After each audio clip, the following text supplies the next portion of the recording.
What's going on, everybody? How's your day going? So far today for me has been pretty good.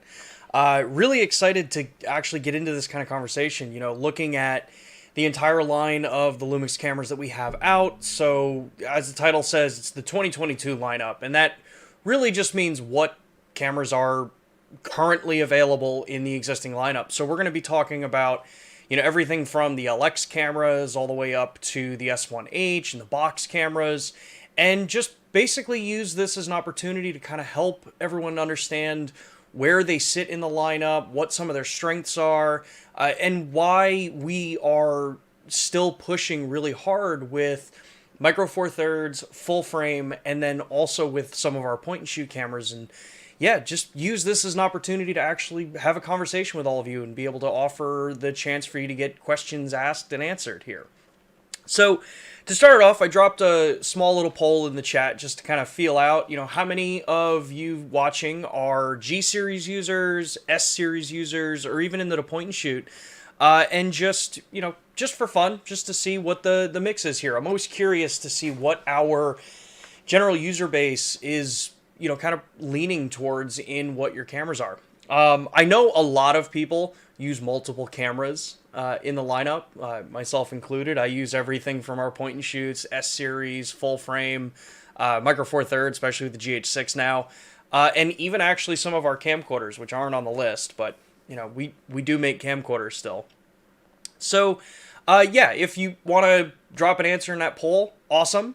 Otherwise, most of this stream is really just Q&A about the series. I want to cover a couple key cameras that I've seen come up recently, asking why would I pick one over the other and what are the benefits, what's the deal with the current lineup, because some cameras are fairly similar in price, but you'll find that there's a lot of capabilities that one has over the other, and yeah, we'll just kind of go through that. But before we jump into that, I want to remind everybody of a couple things that we've got going on. We have Lumix Pro services here in the United States, as many of you know, and in a number of other countries as well. And Lumix Pro Service is our support program for Lumix owners. We have two tiers here in the United States. We have the red tier, which is free, and we also have the platinum tier, which is a paid service. The free red membership is available to pretty much everybody that owns a Lumix camera, at least here in the United States. You do want to check your local region for any kind of camera requirement to be in it. But what this program offers you is in the United States, you get the 3-year extended warranty. So you're getting a longer term service for warranty servicing. You also get the general access to the portal, so if something were to go wrong, you know that you've got a portal to actually reach out to instead of going to the general Panasonic support lines.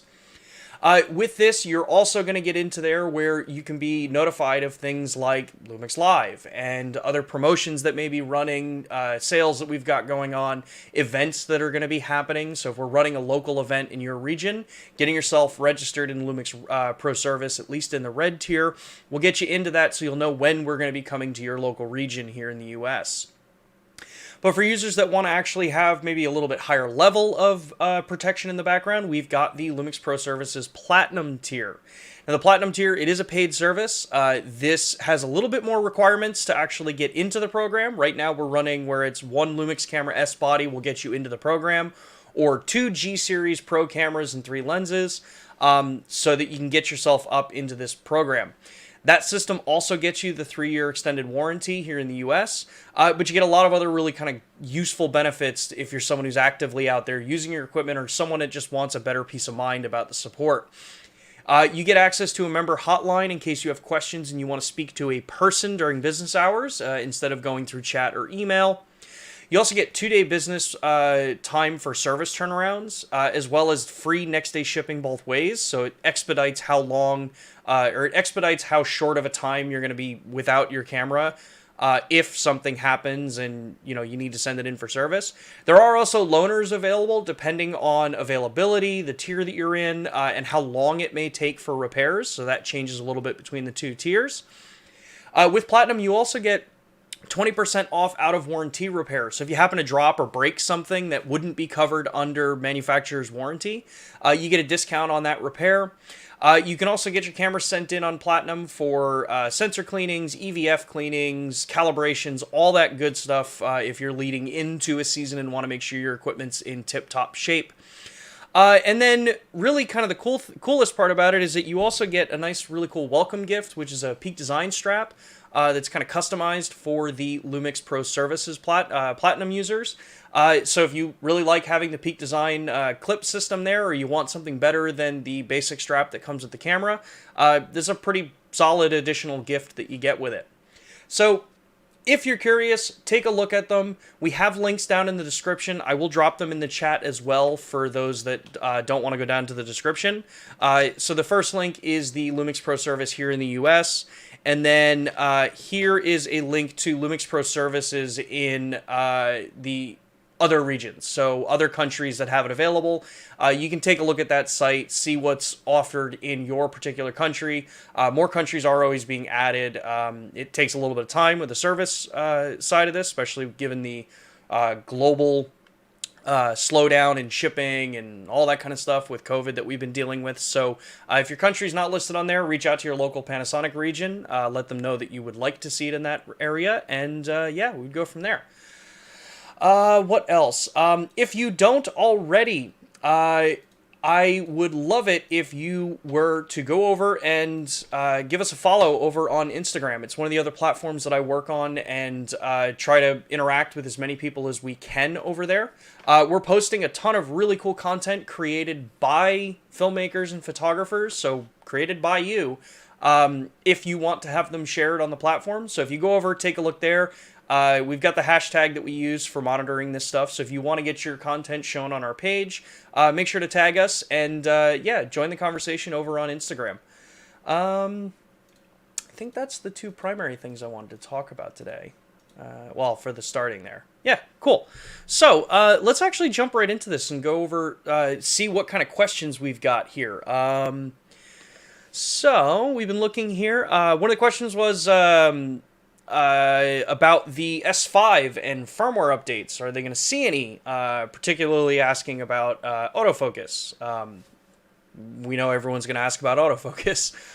So one of the things to remember with camera firmware updates across any line, so all the way from point and shoot series all the way up to the S series and the box cameras, firmware updates typically are done in cycles or batches when there's going to be something out. So obviously right now with the release of the GH6, that's where the vast majority of the focus is. That's where a lot of people are looking. They want to get as much information as you can on the new camera.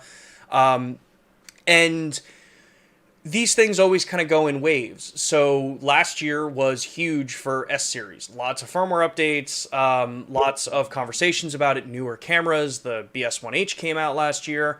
And that was really kind of like what the focus was. Let's get new firmware update out for it. We knew that, we announced typically at the beginning of a product that we're going to have firmware updates for it. So you saw that. This year, obviously, we have the GH6 now. So we've already announced that we will have firmware updates coming for that camera. So if you're an S5 user, an S1 user, like any of the S series cameras, just hang tight. If there's firmware update that we can be doing to these cameras to improve them, know that they just come in different waves. So right now we're on a bit of a G series wave with the GH series coming out. So yeah, just give it a little bit of time. If you have recommendations or things that you'd like to see in firmware updates, always let us know. It does not guarantee that it's something that's doable or possible to implement in a camera, but we always love to hear from everybody. That's kind of the point of doing these streams. It helps us develop better products for how all of you are using your equipment. So hopefully that answers your question about the S5 with firmware. Next one came up was, where's the GH7? Just kidding. Yeah, I figured we'd get about a week after a camera announces before someone starts asking about, what's coming next. But yeah. Let's see here.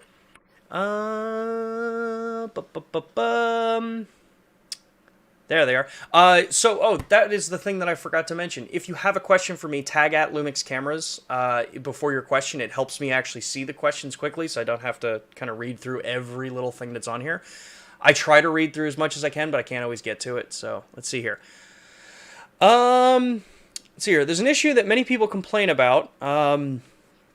We use HDMI and Type-C connectors when using the LUMIX S5 on gimbals, on an RS2, but the screen goes blank. Can this be solved? So, cameras all have a certain number of video output feeds that are available. So, the rear screen, the viewfinder, the USB output, since the camera can be used as a webcam. And I know particularly with the S5, when you connect to something like an RS2 and you're using it as control, the protocols that are being used are also part of the video feed protocol. So, or protocol is probably not a good word for it. Part of the control side of it. So in that particular case with the S5, yeah, it's a hardware kind of situation.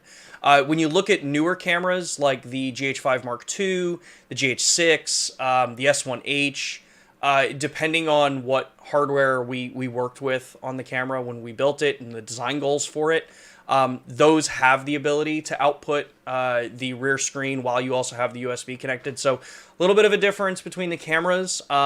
Something that if you know that that's critical to your kind of work, you may see that one of the other cameras may be a better fit than the S5 in that case. But yeah, that's just one of the things we've asked about it. And yeah, it's kind of, as of right now, it kind of is what it is for that particular camera. Let's see here. Okay, starting to get people to use the @Lumix cameras. Awesome, cool.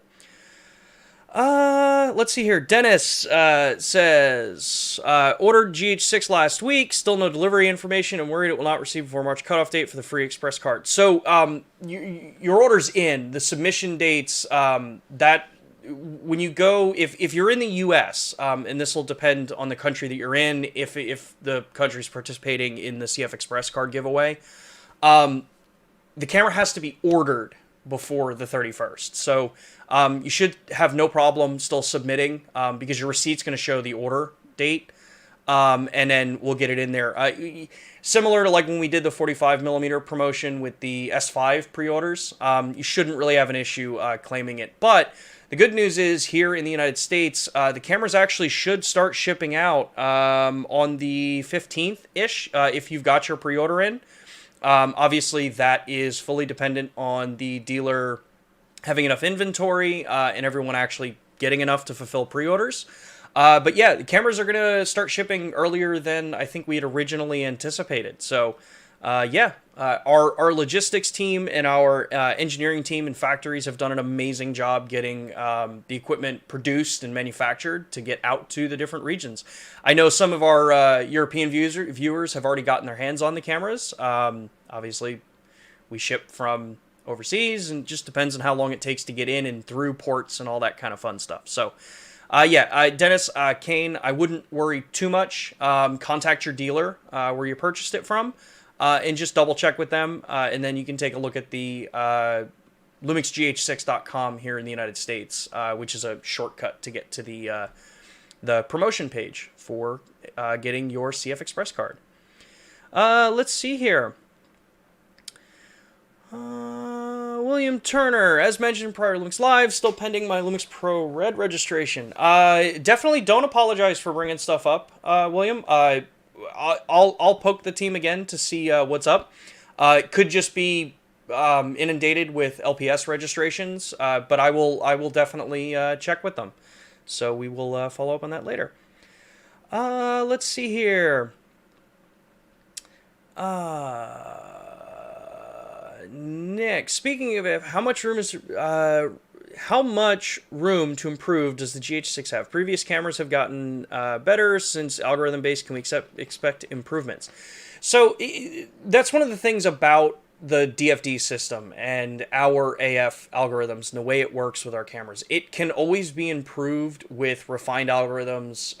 The GH6 actually has the side benefit, or actually a main benefit, of a totally brand new processor that's got way more power than the previous cameras had.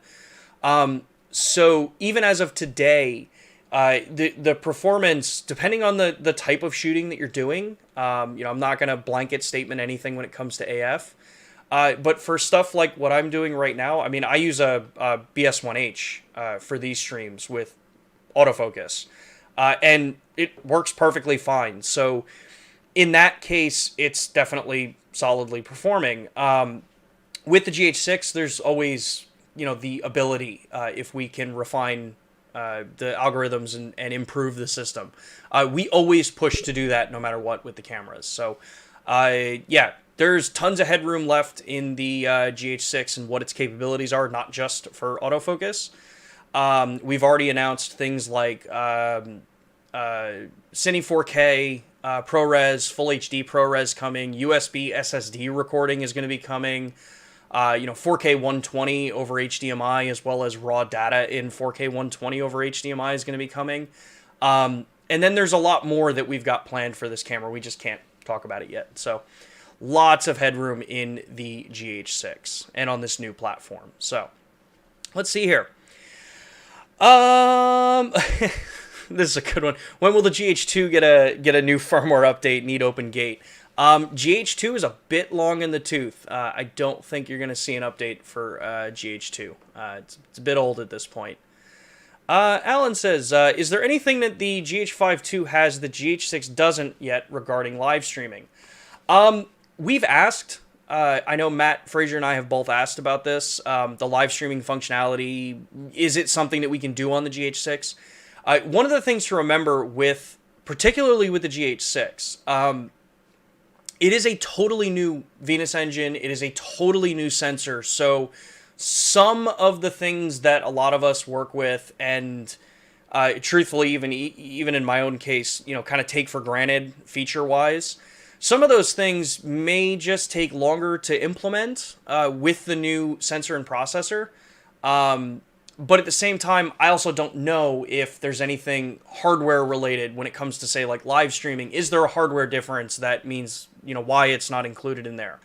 But stuff like that is definitely always being asked, and seeing it here in the chat is one of the things that our team looks at, and we use this to kind of help guide and bring it up to our engineers to see if it's something that can be done and added in firmware. So thanks for bringing it up, Alan.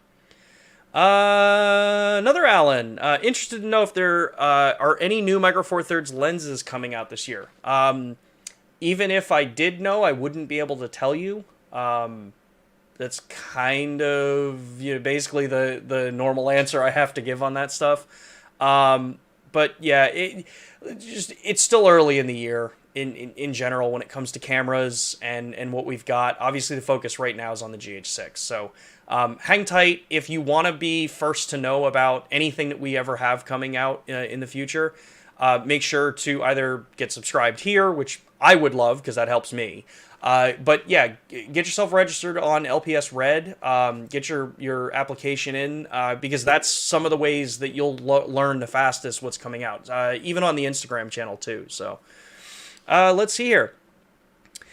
Tyler says, I know the GH5 might be too old to be getting updates, but I would love to get the red recording box around the edge that was introduced to the S-Series. Yeah, so the original GH5, I truthfully don't think you're going to see many, if any, more kind of like updates on that camera. Ultimately, with everything that was updated on that over the years, the 5 years that camera has been out, it's basically kind of hit a processing wall. There's a reason the Mark II exists. Newer Venus engine, revised sensor, and all of that's what allows us to do the newer stuff in it. If we look back at like subject detections, right?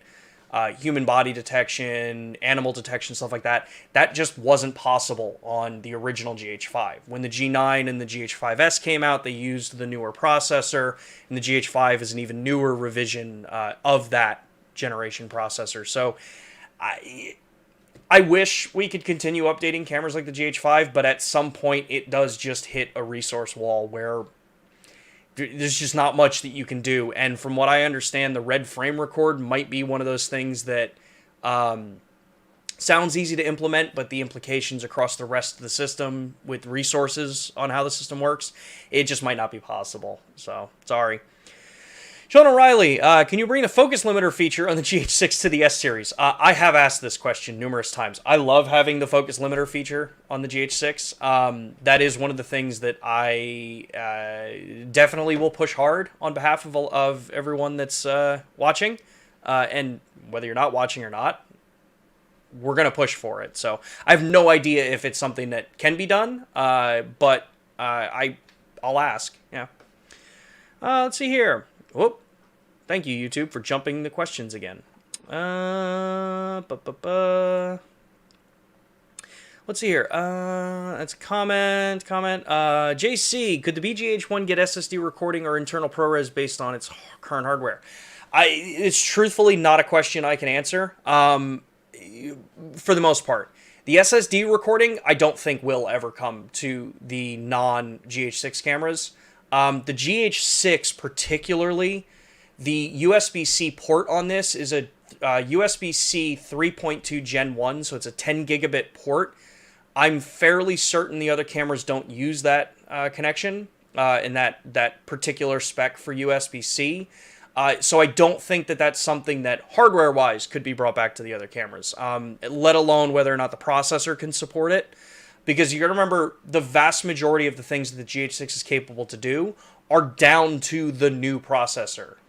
This new processor is a total ground-up redesign of what we've been doing. So that's why you're seeing a lot of this cool stuff show up in the new camera. Not everything can always be hardware brought back to the other cameras. Let's see here. Trackzilla, please add all-eye to the S1. If you need all-eye, you got to go for an S1H or GH series camera. Sorry. Is the GH6 camera approved by Netflix? No idea. That's not something that any brand actually has control over. That's totally up to Netflix if they want to review it and add it to a list. So, yeah. I don't know. Nick, do you know if the SH-GR1 tripod grip will be compatible with the GH6 as a trigger? It's invaluable in field insect macro photography with the flip screen. It should be. I have to double check because with that grip, it had the little adapter that goes from USB Type B or Mini B to the 2.5 millimeter remote input. It should work because that comes with, last I checked, it comes with that little kind of adapter for it. So it should work fine. I don't see that it wouldn't work, but I can double check and come back to everybody next week with it. Let's see here. Will there be a GH6 Lite or photo-oriented G9 replacement anytime soon, or just an announcement would be great? We've said it a couple of times. I can't comment even if I did know future camera releases. But I said this on the GH6 for Photographers stream 2 weeks ago. As of today, if you are looking to get a camera today, the GH6 is the best photo and video camera that we offer in the G series cameras, period. It is a phenomenal stills camera, and those that have actually gotten hands on it and started playing around with the still side of it, I think can attest to that. So yeah, it's just kind of anything future than that. I can't comment even if I did know. So sorry.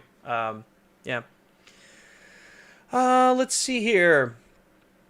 Sacred City, Matt is in slumber. He's only awake when needed. Yeah, giving Matt a week off on streams. Both of us have jobs outside of just doing live streams, so it's definitely, if we can get Matt on these streams where it's relevant, I always love to have him on. So, let's see here. Alex, is the dynamic range boost in the GH6 also available for photos or only video? And is there a big difference between raw video and 10-bit video? Would love to see a stream about raw video. Yeah, I've been trying to work out the logistics on how to do a stream that actually makes sense to talk about raw video, because it's so there's so many different caveats involved with, Blackmagic RAW, ProRes RAW, yeah, how deep into actually explaining what RAW is in video. So yeah, there's a lot that's involved with that. We are looking at it. It's just going to take a little bit longer to kind of piece together so that it actually, I think, fits in this format. When it comes to dynamic range boost on the GH6, it is active in both photo and video. Video, the difference is that you can choose when you want to use it or not. In photography, it's always running in the background, so it's not a user selectable choice. And it's when you are shooting with it, one of the things that you'll notice with the files is that file sizes change throughout the range that you're shooting. So part of that's down to the fact that it's a 16-bit container for your raw still files, and that dynamic range boost system is running in the background for the images.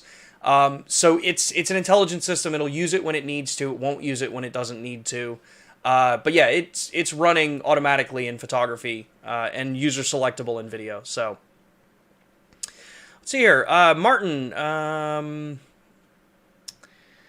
there was some messaging that Panasonic is ending the G9 lineup and that there will be no G9 Mark II. Could you please confirm that there's something in the pipeline, or is GH6 it? It's exactly like what I just said before. There's been no messaging from Panasonic. I can guarantee you that Panasonic, Lumix, doesn't make statements like that. So if it was if there's something read online or published somewhere, it didn't come from us. As far as whether or not I can confirm anything coming after the GH6, I can't. That's just not how any of these things work. Unless you see a formal publication from Panasonic on our sites, through our emails or on this platform, you can consider it hearsay. So yeah, unfortunately, I can't comment on anything that comes after the GH6. Even if I did know, I wouldn't be able to. So sorry, Martin. See here. DH, I recently purchased the new GH5S. Should I assume that camera is no longer relevant? I think I figured out. I assume this says I think I figured out. So when we look at the lineup, this kind of goes right into the kind of point of what today's general idea and conversation is that just because a new camera comes out never means that the previous generations are obsolete or irrelevant anymore. There are a ton of situations where a GH5S is going to be the better tool to choose than a GH6 or a GH5 Mark II, or even an S-series camera. There was a lot when we released the GH5S. There was a lot that Matt and I talked about, because we were actually still at trade shows at that point, about a very specific cinema-oriented and broadcast-type need for a camera of that type that had a fixed sensor, no stabilization built into it, and was able to record just straight-up 4K. Didn't really need downsampling, but you needed 10-bit and stuff like that, and then now with the raw output that came out. So depending on the type of work that you do, the GH5S is still a phenomenal camera for it. And none of that's ever going to change with whether or not a new camera or a new version comes out. If you look at the BGH1 and a GH5S, they're incredibly similar cameras between each other. They're just different form factors and used for different types of shooting. And truthfully, they complement each other very well. And the GH5S complements the GH6 and the GH5 Mark II incredibly well if that's an area that is important to you. If you're someone who's cool with using gimbals for your stabilization side of it, then yeah, GH5S can be an awesome camera for you. If you don't need the downsampling or the higher resolution, then yeah, the GH5S is a solid camera for you. The GH6, on the other hand, because that is the new one at least, that gets the 5.7K, and everything up to 120 frames per second is always downsampled from that 5.7K. So you get sharper video out of it, you get really good low light performance out of it that rivals the GH5S in different areas and exceeds it in others. But that's one of the things that kind of happens with most of these cameras. You'll have areas where one is going to outperform the other, and it's not necessarily the right answer for everybody. That's why, if you look at the entire lineup of cameras that we have, That's why we've got the GH5 Mark II, the GH5S. The original GH5 still is even technically in the lineup. The GH6 now with everything. The entire S series. Not one camera is ever going to be the perfect fit for every single person's style of shooting. And even if you own one series of camera, you may find that there could be certain situations where you'd rather have a GH5S than a GH6. So I know that's a roundabout answer there, but truthfully, I don't think you made a mistake getting a GH5S if that's what you got, because always look at your purchases and determine, is it the best fit for your shooting? Everyone else is going to have an opinion on it. I'll have an opinion on which camera I think is best, but that's only for my particular style of shooting. So, yeah, it's a really roundabout way to answer that. I think you're fine with a GH5S. Let's see here. William, have S5 and DMW XLR1 for XLR inputs. Is there a benefit for using XLR to 3.5 for boom microphones versus using just the mic input on the S5? So I think I'm following your question, William. So you're saying to take an XLR microphone and convert it to 3.5 to plug into the 3.5 input on the S5. I mean, you can do that, but if you have the XLR1, use the XLR1. It's a much higher quality system than what the internal preamps are, even on the 3.5. You wouldn't actually see a benefit by doing it to the 3.5 unless you just didn't want to carry the XLR1 with you on the hot shoe. That's really the only reason why I would think in that particular combination, to ever convert it to 3.5. Yeah. Let's see here. Man, YouTube, thank you for jumping comments again. Okay, here we are. Thanks for another live event. Is the G90 still considered part of the current lineup? Any chance it catching up to the G100 and some of those software features? You have both. Yeah, the G90, G95, depending on the region you're in, yeah, it's still a current camera. Whether or not certain regions or retailers stock it, that's different. The camera's still current. We're still making it. And it still is kind of that middle ground camera if you don't want to go up to the bulk of a G9, and I use bulk with air quotes, and you want something in a little bit smaller form factor than a G9. The G100 gives up a lot of things compared to a G95 or a G90.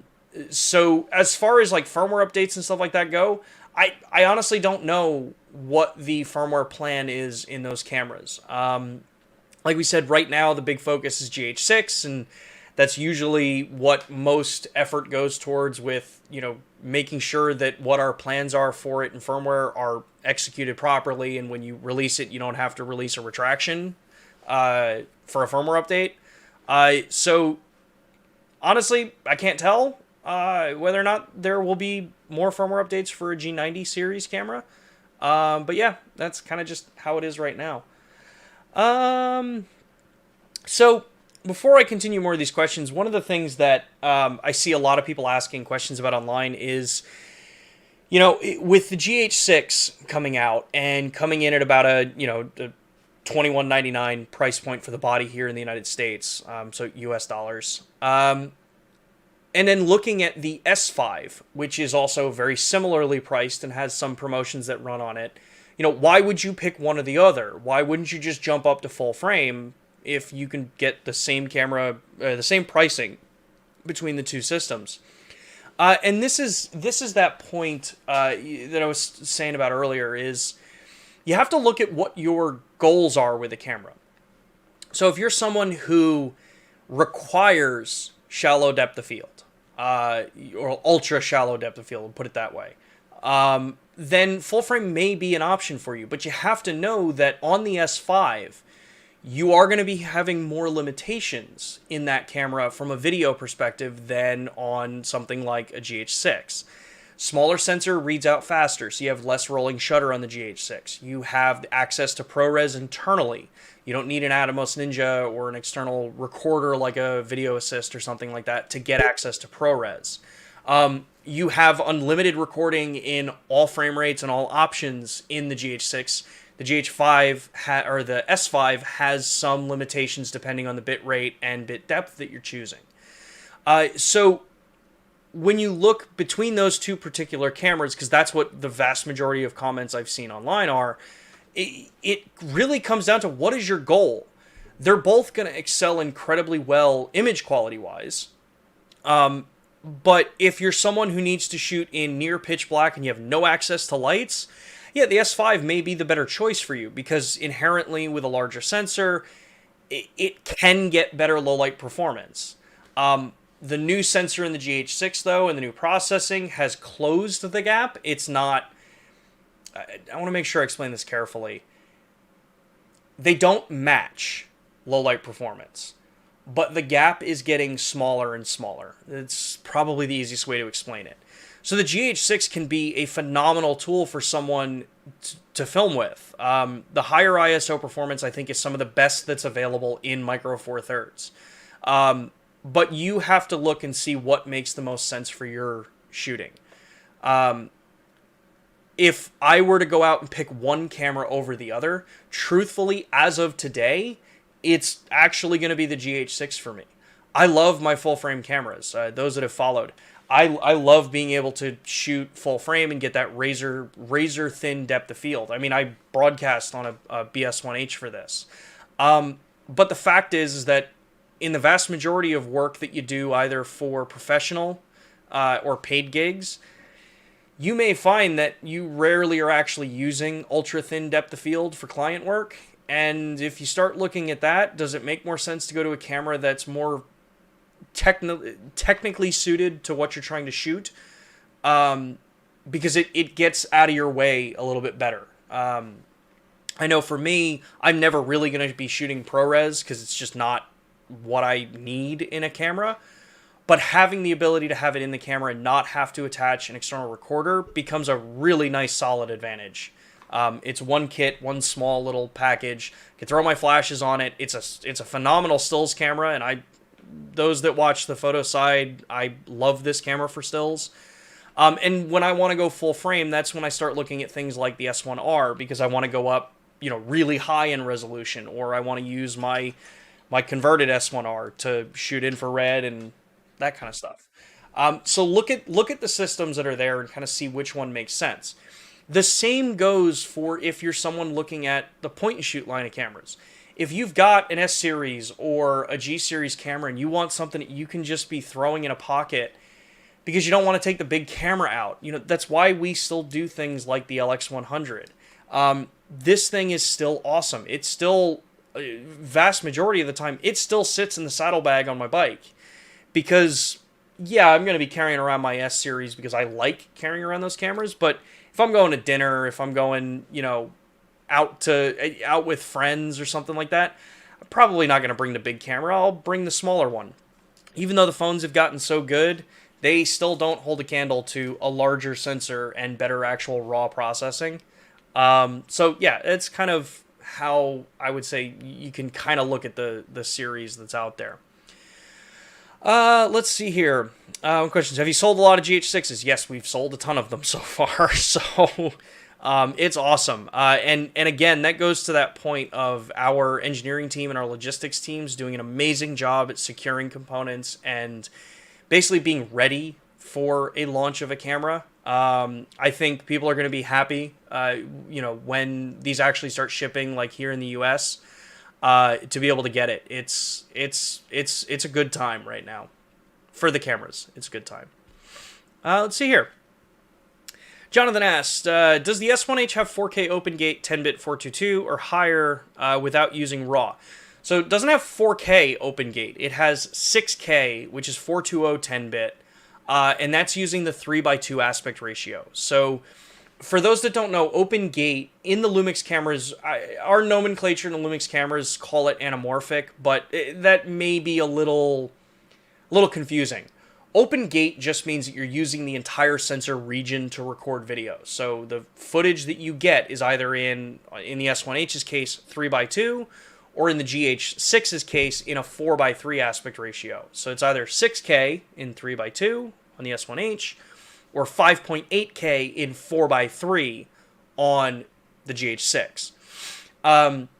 Both of the cameras are going to be 420 10-bit with different bit rates for them.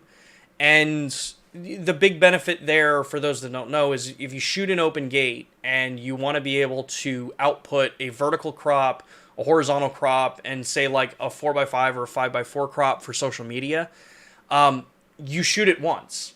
You shoot it once in open gate, and you have more resolution in all directions to output 4K in a 9x16 or a 16x9 for those outputs. It's easier to frame this way as well.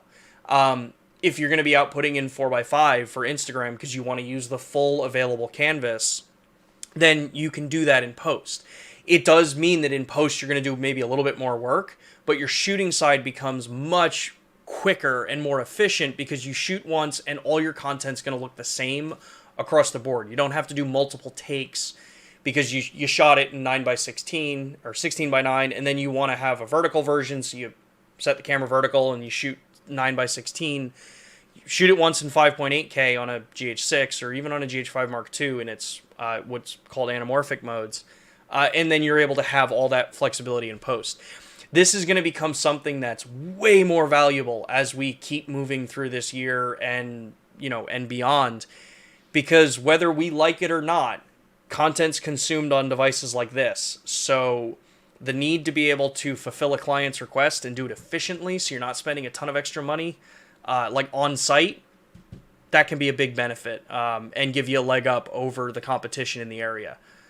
Let's see here.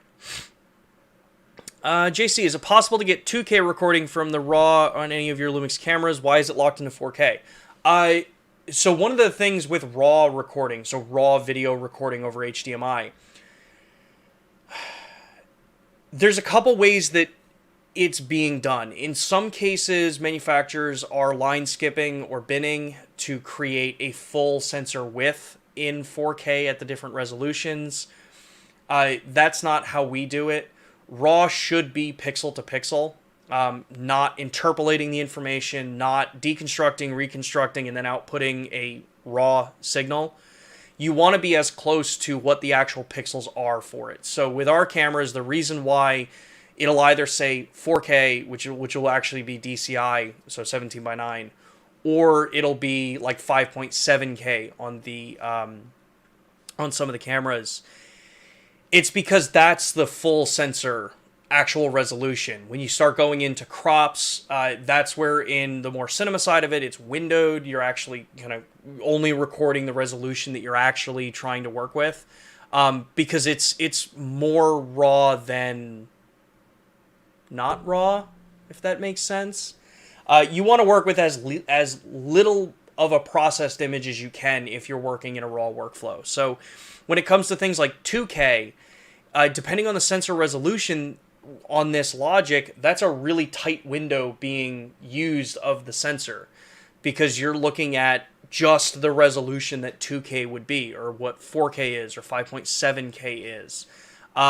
So a lot of it's a balancing act. Is, do you add 2K and know that it's going to be an ultra tiny crop or windowed area of the sensor?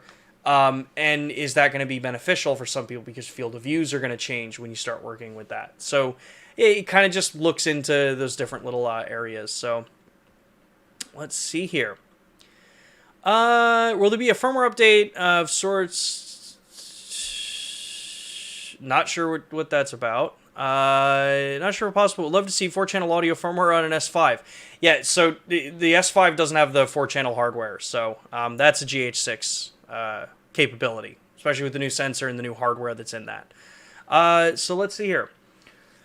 Is it possible to record H.264 422 10-bit instead of RAW video in camera?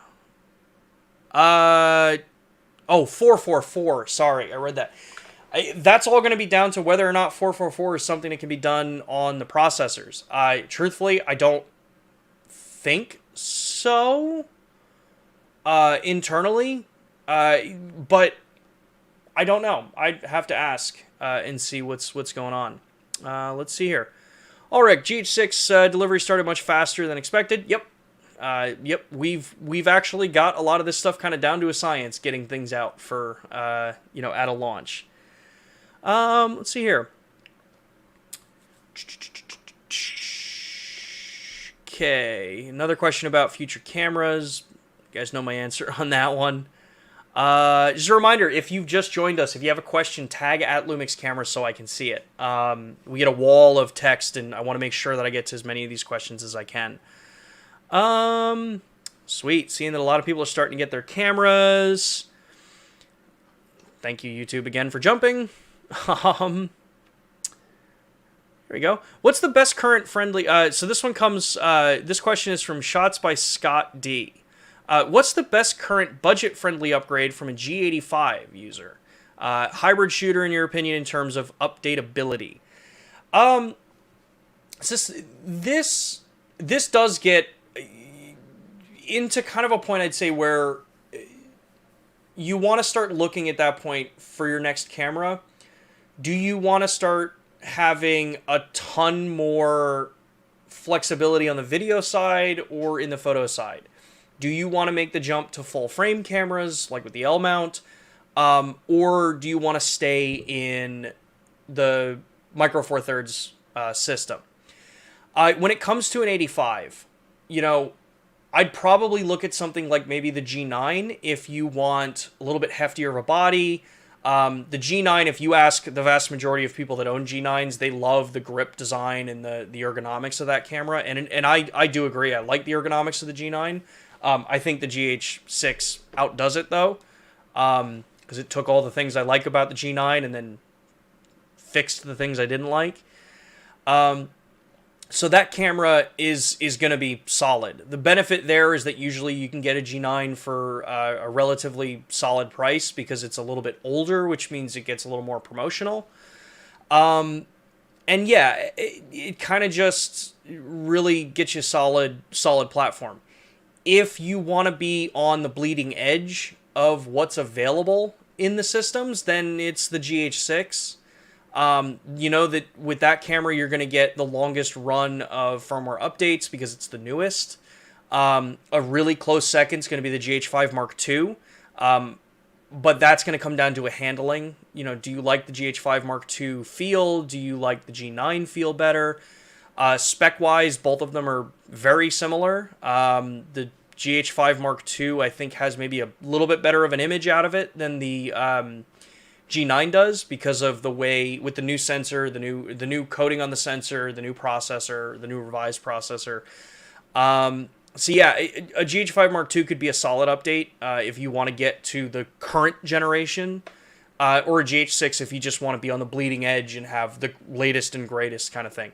But I know budget isn't always there for cameras like this, so that's where, GH5 Mark II could be a really solid option. I do love that camera.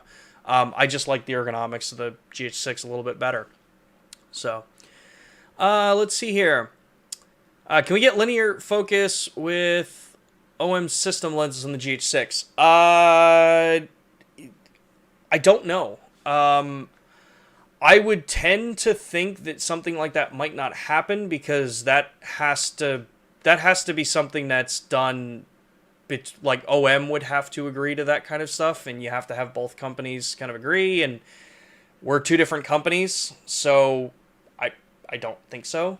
But we've recently updated a ton of our lenses to support it because we know that we have the hardware and the information required to do it. So yeah. Let's see here. All right. Are advances in 1-inch sensors and bridge cameras still being considered in Panasonic? You'd love to see an FZ2500 successor. Yeah, I mean, future point-and-shoot cameras or bridge cameras, for those that don't know what bridge cameras are, they're this type of camera. So fixed lens, kind of DSLR style grip on it. Those kinds of cameras, the futures of them, they're always being evaluated. Does it make sense to come out with a new version? Is the existing version selling fine? What could be done in those cameras compared to the other cameras? So yeah, we're always looking at that kind of stuff. It kind of falls into that category of future cameras, so I don't know. Even if I did know, I couldn't tell you. But we're always considering, where the next step is with products. For the entire series, whether you're looking at S series, G series, or point and shoot. So yeah, at this time, I just don't really have any updates on what could come on an FZ 2500 replacement or an FZ 300 replacement, that kind of thing. Yeah. Let's see here. Trackzilla's, as a proud S1H owner, I have a few feature requests for the S1H for a future S1H. Please add raw video internally, ProRes 444XQ, 422HQ flavors, even if you charge us a bit more. I noted. We'll pass that on to our team.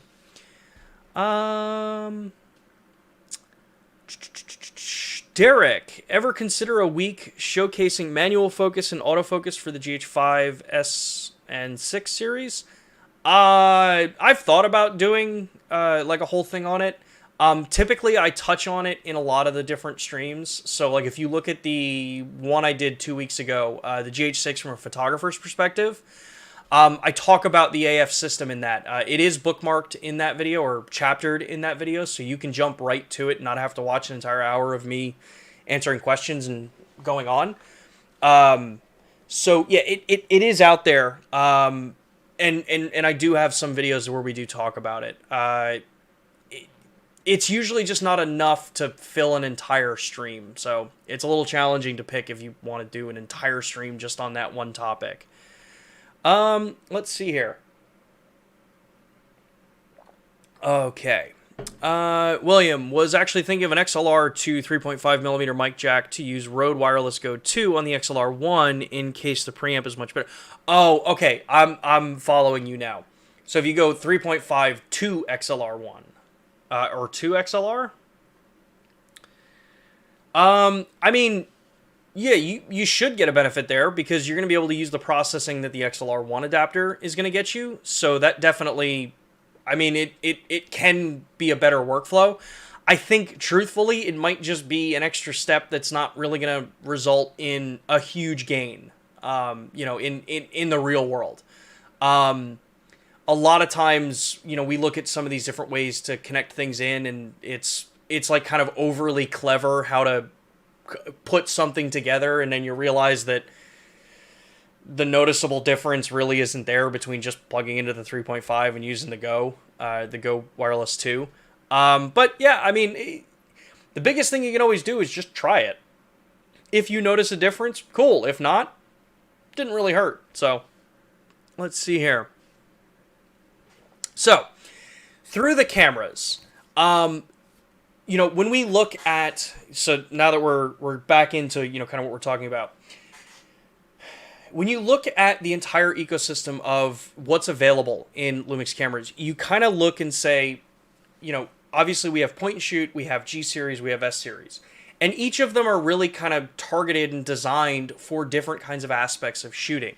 If we start down at the quote unquote base of the line, so point and shoot series that's available, we offer a ton of them.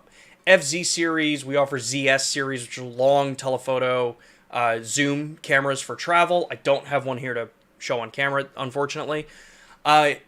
Those are the cameras that are going to be perfect for travel. You don't really need to worry too much. You may want to dabble in some raw processing, but you want something that's good for the pocket, long range, and it's a casual snapper. But we do offer more professional versions in those kinds of categories. And that's where stuff like the LX comes in.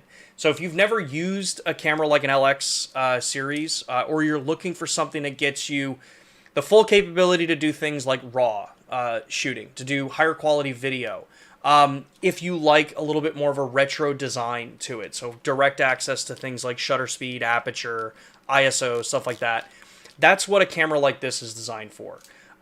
They're also traditionally considered like the pro's companion, right?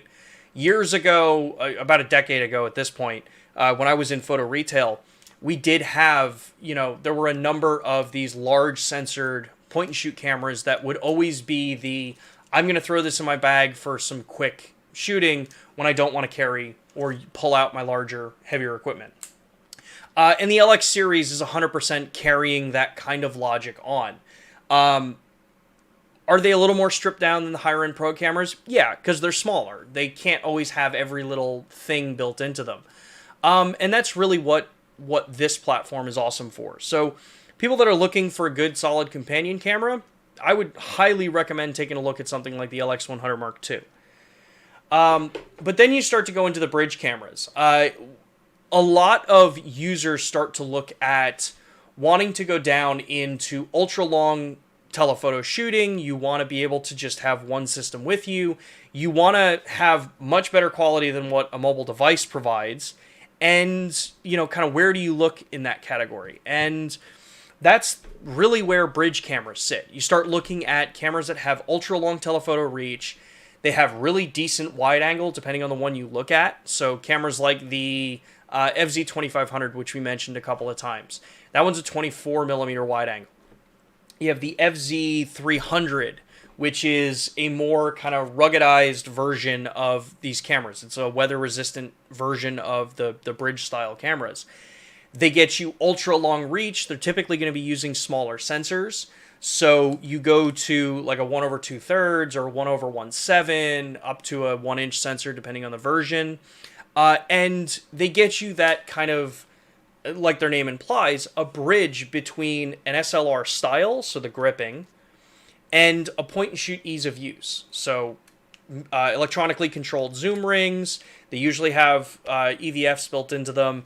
And you're going to get raw capabilities for stills, really good quality video out of them. But ultimately, it's you want the reach. So this one's got 600mm field of view equivalent reach. That's how most of them are labeled.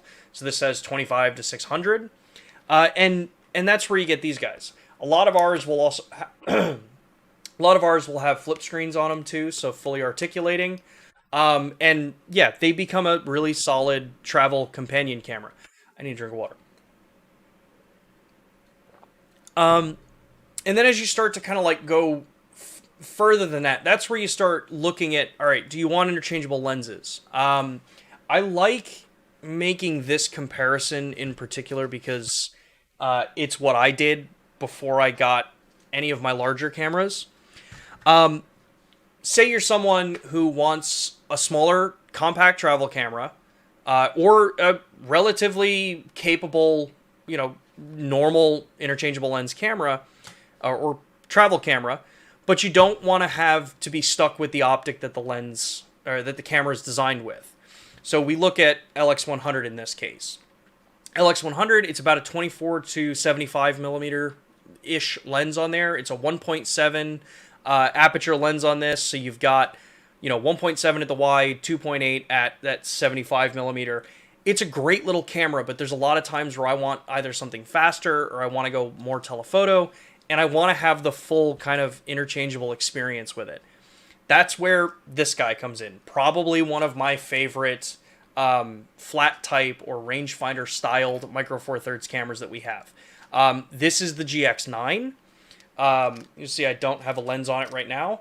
But size-wise, you can go from a 4/3 sensor in this to multi-aspect 4/3 to a standard 4/3 sensor in here. But you can attach tons of lenses onto this one and really make it your own. So if you like street photography, you throw the 15mm 1.7 on here and it's ultra tiny compact, good grip on it, decent battery life, and it just becomes that kind of solid travel camera. It's got in-body stabilization. If you're a video shooter, maybe not the best choice for video shooters. It still holds its own when it comes to video. But, you know, no mic jack input on this, no headphones on this one.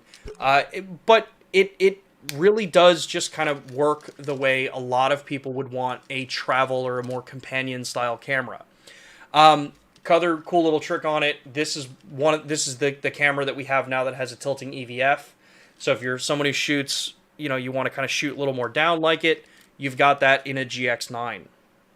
There is the previous one, the GX85, which you can still pick up in a lot of locations. That is equally a solid camera to work with too. Yeah, it's just a different format, depending on them. These cameras typically have these tilt screens instead of fully articulating to keep the size down. And because in a street shooting style, which a lot of people associate flat type cameras with, you'd be shooting looking down and you want to have your screen in the plane of the sensor, because you're going to be shooting typically either like this. You can't see because I'm holding it too low. Shooting more like this, or you're going to be shooting more like this. And typically, right eye is usually a little more comfortable to shoot with these. You can shoot left eye. You just want to make sure you have the rear touchpad AF turned off. So yeah, that's the GX line of cameras. These become really solid options. I know a ton of people want us to come out with another GX series. A lot of people loved the GX8. I did like the GX8. I had a GX8. But at this point, flat type cameras are a very polarizing style camera in the market. Yeah, that's about as much as I can say on that one. So if you want a flat type camera, you're looking for something different, the GX9 or the GX85 I think are really awesome versions to take a look at.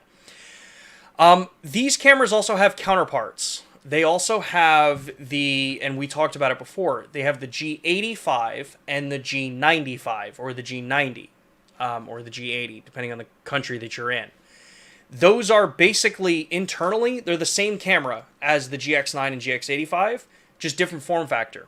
Those cameras go to, and of course I don't have one here, they go to the SLR style of a camera. So I'll use my GH6 as an example.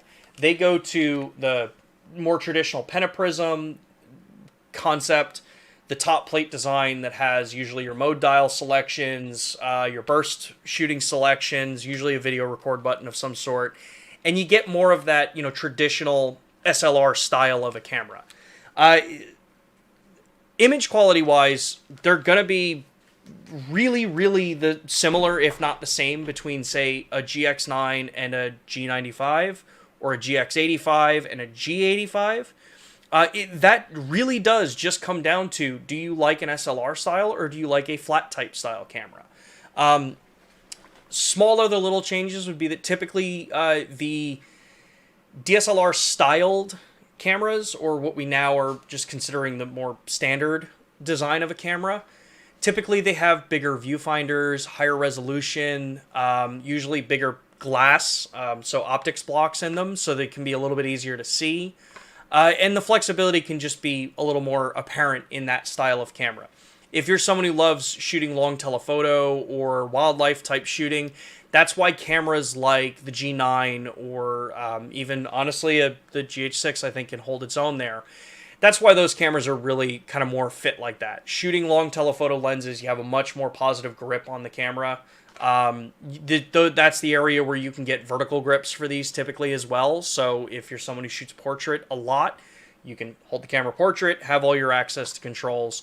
So yeah, there's a lot of kind of cool stuff that you can see there. So yeah.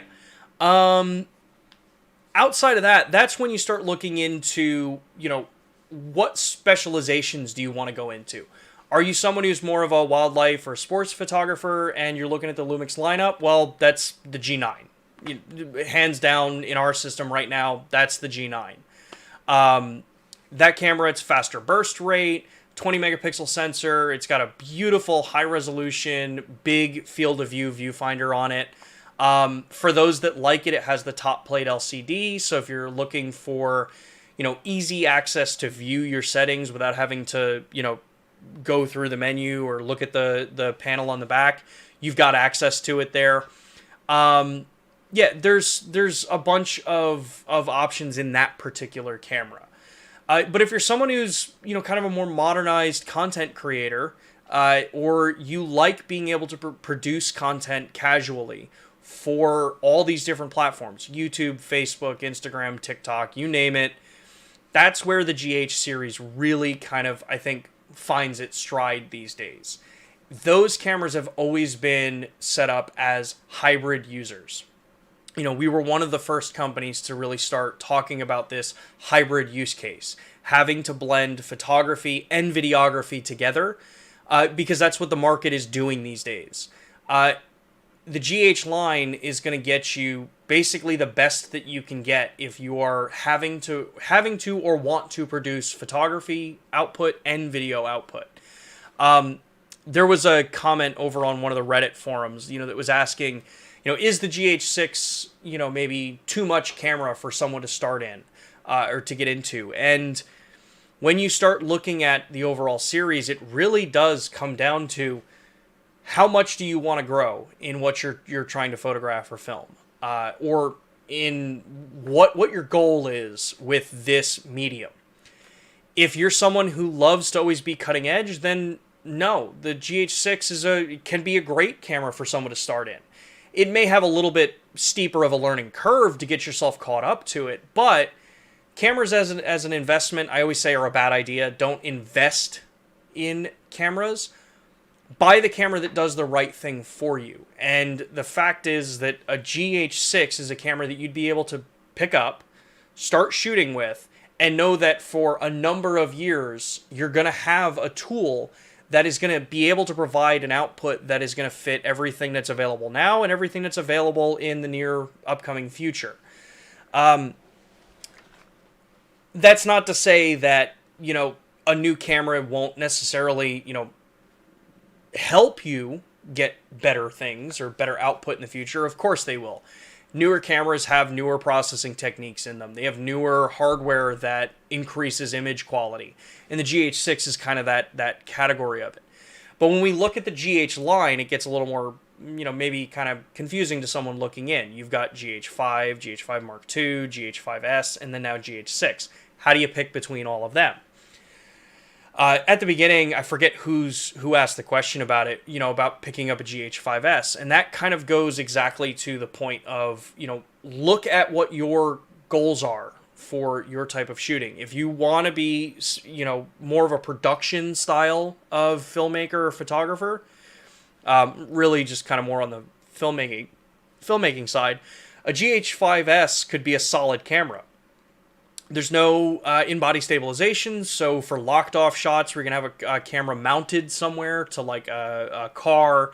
If you're someone who's always using gimbals, then yeah, the GH5S is going to be the solid camera for that. You also then can start looking at cameras like the BGH1, the box camera. If you're in live production or you need multi-camera operation, yeah, the box camera is probably one of the best systems that we've ever produced for that type of shooting. You have timecode, SDI, you have HDMI, you have all of these pro inputs on this platform, and you have the ability to connect in and control over USB or Ethernet and power it. So that really is where the box cameras sit. If you're production level for broadcast, or if you're cinema oriented and you're always going to be caging a camera up and rigging it out with external batteries or multiple different outputs, then yeah, that's where box cameras sit in. The GH line is definitely more of a run and gun. You go out, you want to be able to go nimble. You don't necessarily want to carry a ton of equipment with you. That's kind of the heart of the GH line.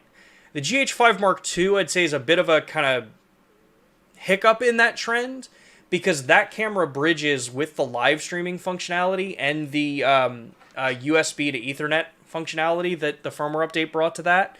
That camera does let you also put that into a multicam style environment. As I smack the mic in, sorry. The Mark II gets you into that kind of category. So if you're bouncing back and forth between needing a broadcast option, as well as you want to be able to use the camera in a more straightforward, simple run and gun option, GH5 Mark II, hands down, is the best in the lineup for our cameras to date. And we've said about the GH6, if you're someone who just wants bleeding edge and you need things like ProRes and you don't want to carry around an external recorder, you want industry-leading stabilization that's usable, especially at wide angle, unlimited recording, all of that stuff, then yeah, that's where the GH6 definitely is the camera to go to. So then, as we keep going up, now we're into the S-series cameras, and pricing progressively gets higher and higher as you start looking at these kinds of options, and the first one we end up hitting into is the S5. The S5 is basically what I would argue as one of the most well-rounded full-frame cameras that you can pick up. It has a ton of video functionality. Yes, some of them, like 10-bit internal, is time limited in 4K, because the camera is designed to be smaller and you have to be able to manage thermals properly. So that camera gets you solid 4K 10-bit video if you need it internally and you don't need to do long form recording. But you also have all the HDMI output options. You have RAW over HDMI to an Atomos Ninja or a Blackmagic Video Assist. So from a production stance, yeah, you can use the S5 100% in that case. You just know that you have to kit it out more than some of the other options here. If you're someone who wants a beefier camera, if you're like me and you have a little bit bigger hands, some people may find that the S5 might still be a little too small for their hands. You want something that's got a little bit more heft to it. That's where the S1 series comes in. So this is my S1R. I do landscape shooting with this, and I do shoot some some night sky shooting with it, because this is a specialized one. I had this camera converted, but it's got a much bigger grip on it. I have a vertical grip available if I want it. Uses more professional grade media, so CF Express as well as SDV90 media. I still have some of my video functionality in this. I can do 5.4K video in 10-bit internally on this. I can do 4K 60p out over HDMI. But this just becomes more of a, do you want a heftier camera? Is that a priority on your list? For me, I've always found that as you start to look at camera bodies in general, you can start getting much smaller and smaller, but at some point it actually starts to kind of go the opposite way for usability for some people. And we offer all of them specifically for that purpose. When you continue going even higher than that, that's where you start looking in cinema levels. So you have the S1H. It's the only mirrorless interchangeable lens camera of this style that's actually to the quality that Netflix Post-Technology Alliance has set. So that's why it's on their list. You have the box camera, the BS1H, which is basically an S1H in a box variant without the image stabilization, because for that side of the market, it makes more sense to not have the stabilizer.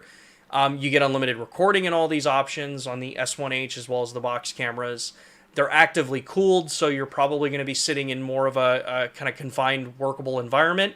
The S1H and the GH6 are the exception to that rule because they are still weather resistant. You don't have to worry about taking the camera out because it has a fan on it. It's still going to be weather resistant. We have a lot of experience in designing technology that way. So you have a couple of these different, kind of categories. And then once you get kind of to the top right now, which is our S1H, that's where you start looking at, do you go, is a camcorder going to make more sense? Or is a cinema camera going to make more sense? And that's where, we offer things like the Vericam or the EVA series. They're a different division than ours, than the LUMIX group. But you have options that start to go up. And the kind of through line with all of this is that if you are someone who likes the LUMIX colors in an image, so you like the way we render images, you like our optics, you like the Micro Four Thirds platform, or you like how large the L mount is becoming, you've got tons of options depending on your style of shooting. So if you break it down in probably the most simple way to look at it, our point and shoots, we offer everything from compact travel, which would be ZS, high amateur or enthusiast level, where you want a little bit more control, but you still want a point and shoot. That's where the LX is. If you're contemplating going to an interchangeable lens camera because you need ultra telephoto, but you don't want to deal with the lenses, bridge cameras, FZ series. In the G series cameras, it comes down to what is your style that you like. Flat type cameras like the GX line, these are great for street photography because they're usually a little more compact. They usually focus better in that kind of category from handling. So you've got exposure compensation access, you have that inline tilt screen with it, GX9 with the tilt EVF, and in general they're a little bit smaller. If you're a longer telephoto type shooter, wildlife, sports, that's where cameras like the G9, or even you can even do it in cameras like a G95. That SLR style platform gets you a better overall balance for ergonomics for telephoto type shooting, offhand. GH line, if you're a hybrid shooter, you want to be able to mix both photo and video. And that mix could be 50-50, 60-40, 70-30. It doesn't really matter. If you know that you're going to need to be doing both, the GH line is the series for that user. And the S series is kind of the same category when you look at G versus GH. The S1, S5, and the S1R are great for general content creators where you know that you may have to do some video, but you want to lean heavier on the photo side. And you look at what your focus in photography is. S1R is a landscape studio portrait camera that happens to do some pretty good video as well. S1 and S5, it comes down to what kind of build you want in a camera. Do you want a little bit more robust of a build camera, and that's the S1? Or do you want size as your kind of core? That's where your S5 comes in. And then S1H, total cinema, same with the box cameras. They go more cinema and broadcast.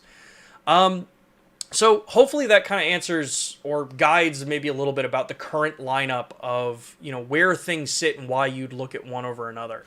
I know that was a whole lot of information, and I know that there's a lot more questions that have come in here since I started that whole part. So let's take a look at a couple more of these questions, because I know that we're about 15 minutes past the normal time. So let's see here.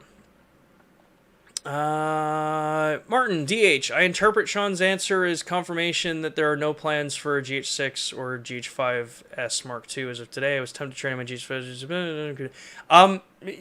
There's no interpreting of what I said. Just as of today, there's nothing that I can say one way or another. Not that there's no plans or no intention. It's just there is nothing to talk about. So, I get you can interpret that however you want, but I want to make it clear that I am not stating one thing one way or another. So we'll go with that. Nick says, are you in touch with Adobe regarding support for the GH6's RAW files? Will Lightroom be ready to handle them in time for the release at the end of March? If not, what alternative in the meantime? So Adobe is their own company. We're our own company. I believe Adobe will have support relatively soon. They usually do. This is a new sensor, though. New sensor, new image pipeline. So in some cases, it does maybe take a little bit longer than we've had in the past. But usually, at least with the last couple releases, it's usually been within 30 days of when the camera actually starts shipping that you see Adobe push an update for it. In the meantime, there is Silky Pics available. If you pull up the user's manual for the GH6, you can go download Silky Pics. That at least for the meantime can get you RAW converted to TIFF, and then you can kind of work with it for there. But if you are looking for Adobe GH6 RAW support, hit Adobe up as well. Let them know that you are looking for the support for this camera. Maybe that could speed things up. So let's see here.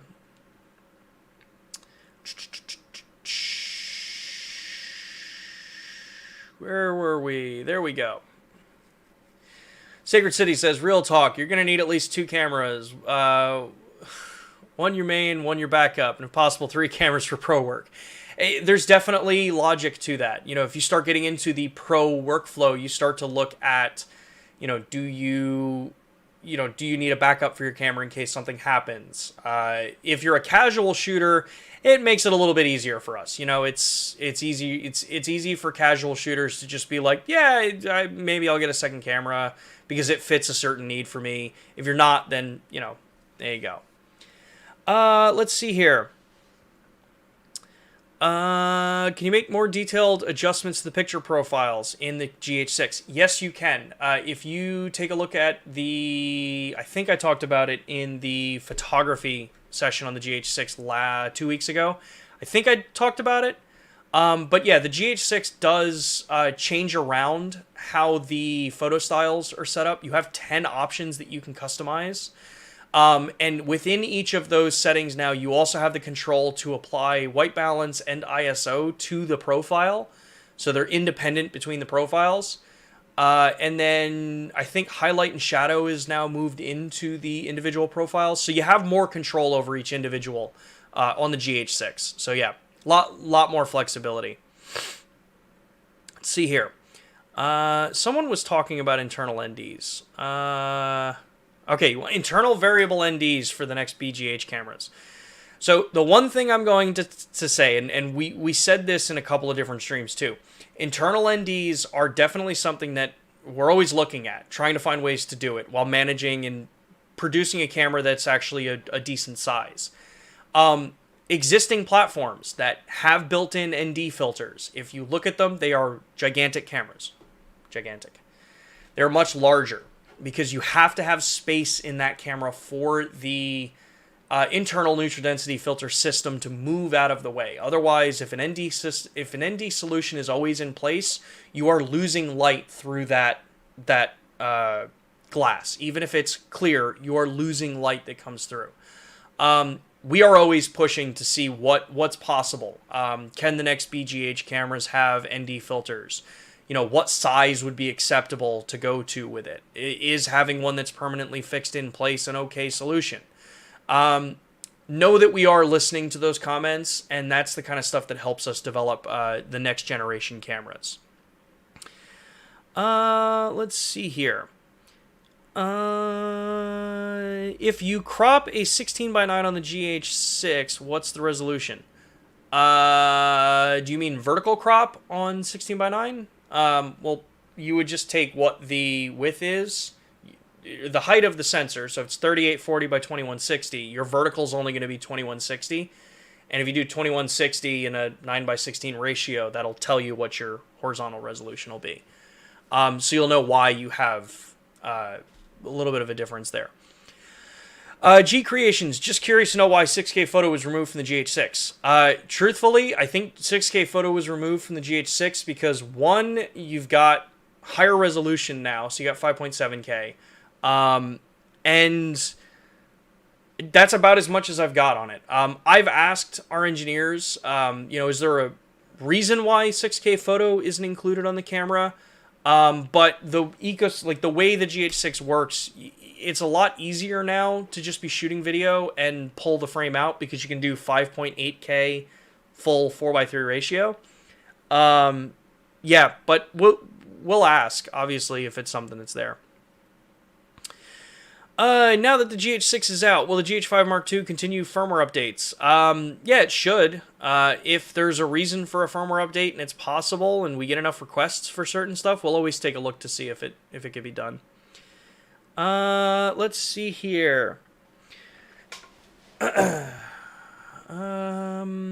thinking about it for now. Love anamorphic with your BGH1. Just adds MacBook's very ND. Killer set of affordable, same, yeah. So yeah, there's a lot of ND solutions that you can have out there that can, kind of help things there. Let's see here. Can you make more detailed, oh wow, okay, maybe I jumped back up in the questions there. So, okay. Darian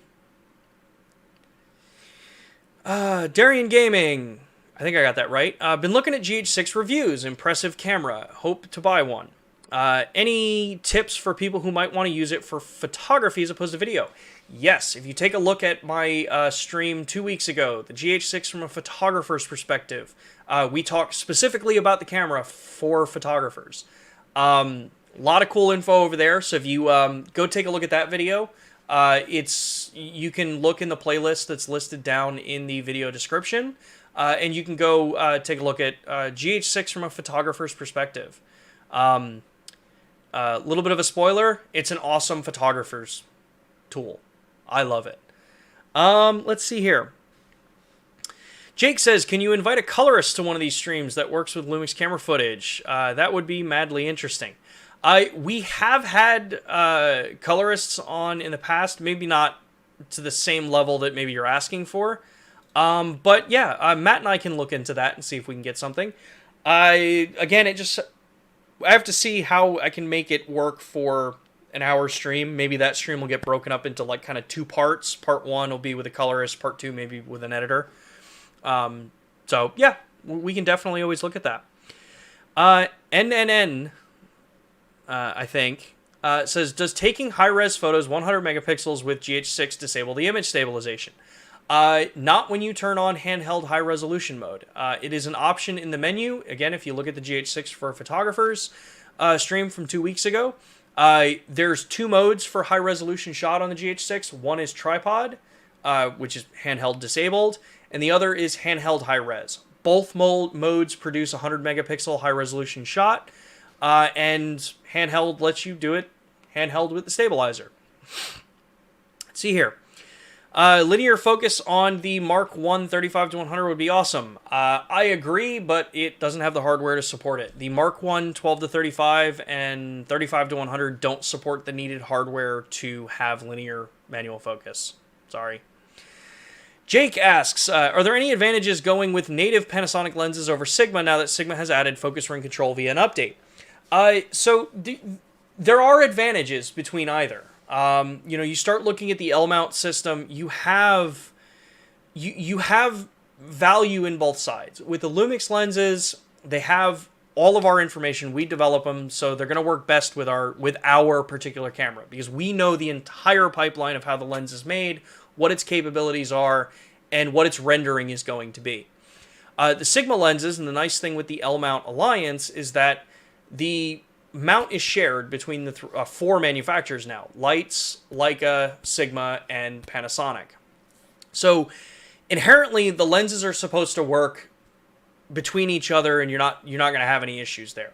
It's really going to just come down to, do you like the render that lens makes? Do you like the way our lens renders better? How's the continuous AF on it? If you're using continuous autofocus. You have the different kind of options there. I'll never speak poorly of another camera manufacturer's that's in the Alliance's kind of optics solution. It's really just down to the fact that you've got so many different choices available now.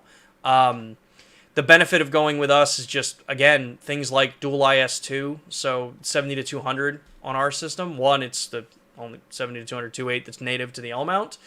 And you have the dual IS capabilities with it, so that can be a big advantage. We also have the focus clutch and linear manual focus. The Sigma lenses that have added, they don't have all of the options available, so as you start to look at it, you'll see what's available, what's not. But that's the point of the L-mount Alliance. You've got tons of choices, and they're designed to interplay with each other to the best that they possibly can. Will time-lapse in high-res mode be possible? 100 or 50 megapixel time-lapse? You can do it with an external time-lapse trigger. Put the camera in high-resolution shot mode and do your programming on an external time-lapse trigger. You can do it. It's not going to stitch it in camera, but you could do a 100 megapixel time-lapse in 4x3 if you wanted. Let's see here. I got to limit some of these questions, at least for this time, because we are at almost 30 minutes past. So, this has been super long. Let's see here. Okay, Orange42. Is there a 4K 8-bit 50p mode on the GH6? Yes, there are 8-bit recording options on the GH6. They're not in every option. I'm looking at my GH6 just to make sure I give you the right info. 8-bit recording options are available in the MP4 recording format. So if you go into MP4, you can do 4K 30, 4K 30, 4K 24, 4K 24. Actually, 60p in 4K might always be 10-bit. So 4K 60p is going to be 10-bit in MOV for your recording. So just keep that in mind. Let's see here. Basil, any chance the L Classic Neo could come to the G100? You like that in the S bodies? Would like to have it in the pot camera too. I can ask. I truthfully don't know if that is going to be able to come to some of the other cameras. I know that the G100, which is actually one of the cameras that I didn't even mention before, so I feel bad for missing that. The G100 is basically now like, you know, we've had the G7 for a really long time. The G100 is like the perfect, you know, kind of entry into interchangeable lens. It's great for things like a streaming camera, a capture camera. It's got HDMI and it's got a clean feed. It's great for travel, small, compact. I love this camera. I don't use it as much as I think I should use it, but yeah, it's a cool little tiny camera to add into the system if you want something a little more compact. Let's see here. Has there ever been conversations about XLR ports on Lumix cameras? We've talked about it. Matt and I at least have. I just don't know if you could do it properly without making the camera that much bigger. And truthfully, as when the S1, S1R, and S1H came out, people said that the cameras were too big. And if we wanted to put XLRs, I mean, you know how big XLR ports are. They're big. Even the micro ones are relatively big. So, but we constantly always ask. So, let's see here. Cool. Cliff. Hey, all right. Cliff's there. Will Lumix have all its lenses and bodies on display at NAB? We're planning on it. So as of today, unless something drastically changes, Matt Frazier, myself, Neil Matsumoto should be at NAB next year. We'll be in the Panasonic booth, and we should start having a little bit more information to come out about that within the next couple weeks, honestly. Actually, within the next couple of weeks. So we will be there. We'll have a bunch of this stuff on hand. So if you're going to be in Las Vegas and you want to actually talk to Matt, myself, or Neil, and actually get hands-on with some of this stuff, yeah, come on over to the NAB booth. We'll be there, and yeah, should be pretty sick. Let's see here. Outside of that, I am going to wrap this because I actually have meetings for the rest of my work that I have to jump to after this. So, with that, thank you, everybody. This was an awesome conversation. I know we went a little bit longer on the Q&A before getting into the actual kind of how the cameras are positioned and that side of it. I will have an updated chapters for this video. I have to do this week and last week's video. For those that don't know, that's a manually done process, and I just forgot to do it on last week's video, so I'll make sure to get it onto this video so that you can jump in and get to the different parts pretty quickly. With that, again, thank you everybody so much. I'm sorry if I didn't get to your question this week. We'll be live again next week, so feel free to come back and get your question in on there, and we'll try to get through it. Yeah. With that, like I said, we'll be live next Thursday at 2 p.m. Eastern Time. We'll have lots of fun stuff to talk about. I'm trying to coordinate to get some of the ambassador team that have had hands-on with the GH6 to come in that you guys can all, you know, kind of ask questions to. Still working on some of that stuff.